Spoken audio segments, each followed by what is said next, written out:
अरे भाई, इतनी कड़कती धूप में चलते चलते मैं तो परेशान हो गया हूँ।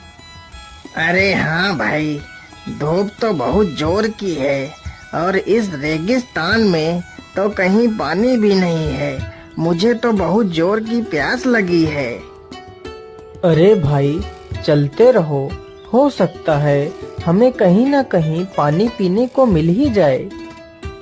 उन तीनों को चलते चलते शाम हो जाती है।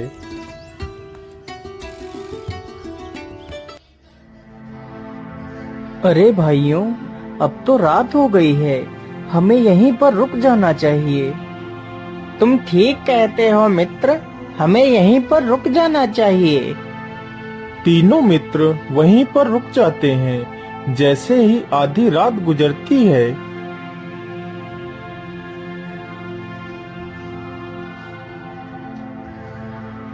अरे मित्र, उधर तो देखो, वहाँ पर कोई वस्तु चमक रही है। चलो चलकर देखते हैं। अरे हाँ हाँ, मुझे लगता है या तो कोई चमकदार वस्तु ही है।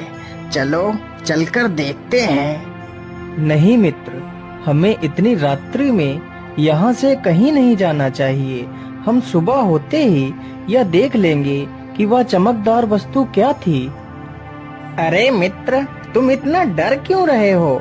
हम तो तीन हैं, तो हमें डरने की आवश्यकता नहीं है। चलो हम लोग चलकर देखते हैं। फिर वह तीनों उस चमकदार वस्तु की तरफ चल देते हैं। अरे मित्र, यह तो कोई चमकदार आईना लग रहा है। अरे ये क्या? ये तो एक सोने का सिक्का है।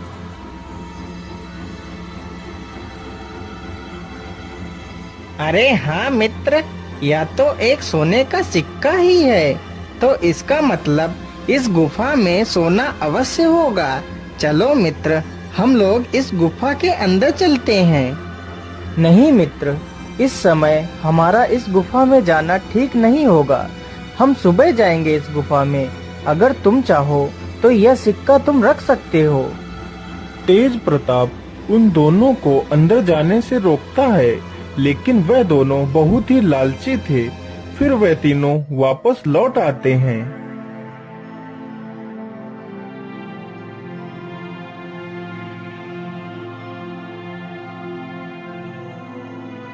अरे मनिक भाई, मुझे लगता है अब तेज प्रताप सो गया है। चलो हम लोग चलते हैं और गुफा में देखते हैं सोना कहाँ पर छिपा है। फिर वह दोनों चुपचाप उठकर गुफा की ओर निकल पड़ते हैं। अरे मित्र, यह गुफा तो कितनी डरावनी है। हाँ हाँ मित्र, गुफा तो बहुत डरावनी है, लेकिन सोचो, यदि हमें खजाना मिल गया तो हमारा जीवन बदल जाएगा। अरे मित्र, इस दरवाजे के पीछे क्या है? चलो चलकर देखते हैं। जैसे ही वह दोनों उस दरवाजे को स्पर्श करते हैं, तभी वह दरवाजा खुल जाता है और वह दोनों किसी विचित्र दुनिया में पहुंच जाते हैं।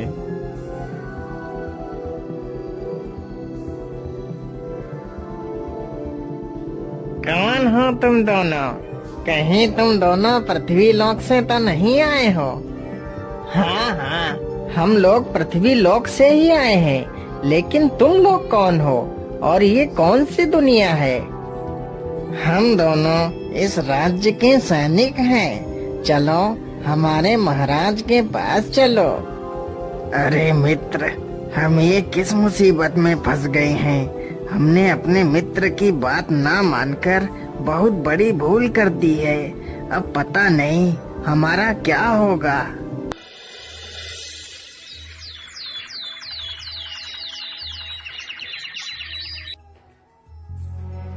अरे ये दोनों कहाँ गए? कहीं वह दोनों गुफा में तो नहीं चले गए? चलो चलकर देखता हूँ।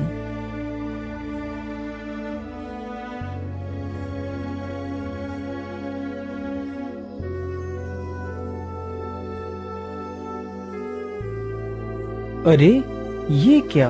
ये दरवाजा कैसा? इस पर तो कुछ लिखा भी है, लेकिन यह तो किसी दूसरी भाषा में लिखा हुआ लगता है। अरे ये क्या लिखा हो सकता है? ये दरवाजा एक विचित्र दुनिया में ले जाएगा। यदि आपने राजा की मांग पूरी की तो राजा आपको धन धान्य से भर देगा। अरे आखिर उस राजा की मांग क्या हो सकती है? चलो चलकर देखता हूँ, कहीं मेरे दोनों मित्र उसी राजा के पास तो नहीं फंसे हुए हैं।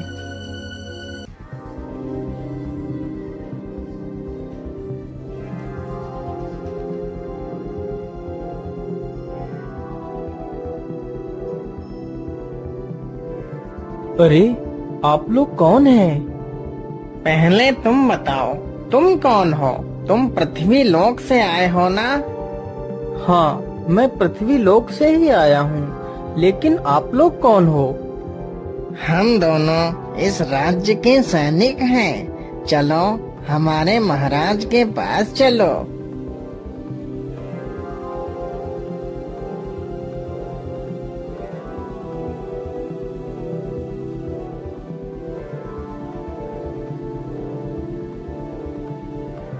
कौन हो तुम और यहाँ क्यों आए हो? महाराज, मैं एक व्यापारी हूँ। मैं अपने दो मित्रों के साथ यहाँ से गुजर रहा था, तभी मेरे दो मित्र आपकी इस विचित्र दुनिया में आ गए हैं। मैं उन्हें ही ढूंढने के लिए आया हूँ महाराज।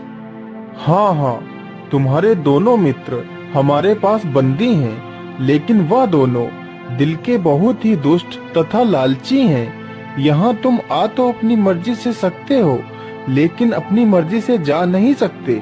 जब तक तुम लोग मुझे इस श्राप से मुक्त नहीं कराओगे, तब तक यहाँ से कोई नहीं जा सकता। लेकिन महाराज, आपको ये श्राप किसने दिया था? ये श्राप मुझे एक ऋषि ने दिया था।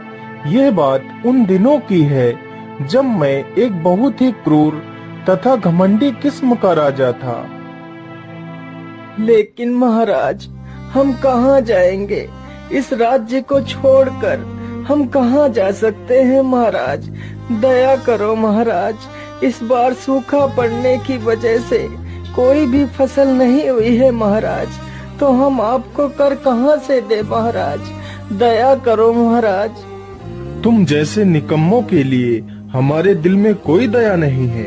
यदि तुम्हें इस राज्य में रहना है तो कर पूरा देना पड़ेगा, चाहे फसल हो या ना हो, मुझे कर चाहिए।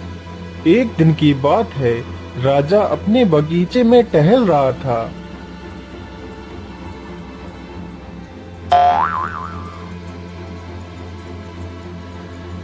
अरे यह फल हमें किसने मारा है? किसकी इतनी हिम्मत हो गई कि वह मुझे यह जूठा फल फेंक कर मारे? अच्छा, तो तू एक उद्दंड बंदर है। तेरी इतनी हिम्मत, रुक अभी तुझे मजा चखाता हूँ। राजा अपने धनुष से उस बंदर के ऊपर वार करने लगता है तो बंदर भागते भागते एक जंगल में एक वृक्ष पर चढ़ जाता है। उसी वृक्ष के नीचे एक साधु अपनी तपस्या में लीन था। तभी राजा ने उस बंदर के ऊपर तीर से वार कर दिया तो बंदर घायल होकर जमीन पर गिरता है। अरे ये कैसा शोर है? या तो कोई बंदर लगता है, लेकिन इसे तो किसी ने घायल कर दिया है। इसे मैंने ही घायल किया है, या मेरे बगीचे में घुसकर मुझे ही झूठे फल फेंक कर मार रहा था, इसलिए मैंने इस दुष्ट को मारा है। लेकिन राजन, यह तो एक जानवर है और यह तो इस वानर का स्वभाव है। तुम्हें इसे नहीं मारना चाहिए था। तुमने इसे मारकर बहुत बड़ा पाप किया है। अच्छा, तो एक मामूली सा साधु हमें ज्ञान देगा क्या पाप है और क्या पुण्य है? चले जाओ साधु, नहीं तो तुम्हारा भी हाल इसी बंदर की तरह ही हो जाएगा। अरे मूर्ख राजा, तू तो बड़ा ही अहंकारी है। इस मासूम को मारकर तुझे इसका कोई आभास नहीं। मैं तुझे श्राप देता हूँ। जिस अहंकारी मुख से तू इतने कटु वचन बोल रहा है, तेरा यह मुंह वानर का हो जाएगा और तू और तेरा राजमहल एक विचित्र दुनिया में खो जाएंगे। क्षमा महात्मन, क्षमा, मुझे क्षमा कर दीजिए महात्मन, मुझसे बहुत बड़ी भूल हो गई।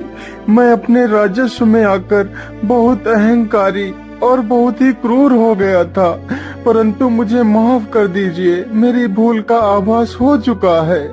मुझे इस वानर वाले सिर से मुक्त कर दीजिए बाबा, अब मैं जीवन में कोई पाप नहीं करूँगा। हे अभिमानी राजा, मैं अपना श्राप वापस नहीं ले सकता, लेकिन जिस दिन कोई पृथ्वी लोक का नेक दिल इंसान तेरी इस विचित्र दुनिया में आकर तुझे स्पर्श करेगा तो तेरा ये श्राप टूट जाएगा और तू वापस अपने वास्तविक रूप में आ जाएगा। तब से लेकर आज तक हमारा ये राज्य इस गुफा में ही समाया हुआ है, लेकिन यदि तुम एक नेक दिल इंसान हो तो तुम्हारे स्पर्श करने से मैं वापस अपने वास्तविक रूप में आ जाऊंगा और अपने पृथ्वी लोक पर वापस लौट सकूंगा। यदि तुमने मुझे ठीक कर दिया तो मैं तुम्हें इतना धन दूंगा कि तुम्हारी 7 पुश्तें बैठकर खाएंगी। ठीक है महाराज, लेकिन मुझे आपके धन की कोई लालसा नहीं है। यदि मेरे स्पर्श से तुम्हारा भला हो सकता है तो मैं तुम्हें अवश्य इस श्राप से मुक्त करूंगा। फिर वह आदमी जैसे ही राजा को स्पर्श करता है, अरे ये क्या, ये तो चमत्कार ही हो गया, मैं तो अपने वास्तविक रूप में आ गया। हे नेक दिल इंसान, तुम्हारा लाख लाख धन्यवाद। फिर उस राजा का पूरा राजमहल वापस पृथ्वी लोक पर आ जाता है। फिर वह तीनों मित्र बहुत सारा धन लेकर वहां से वापस अपने राज्य की ओर लौट जाते हैं।